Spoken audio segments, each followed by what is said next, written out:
living being and the components of surrounding.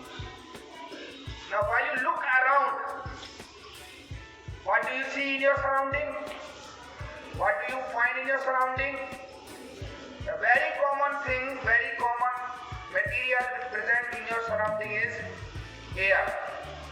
Yes or no? Which is very near to you. Then water, soil, plants, animals. These all are the components of surrounding. और ये सब मिलाकर के बनाते हैं क्या? Ecosystem.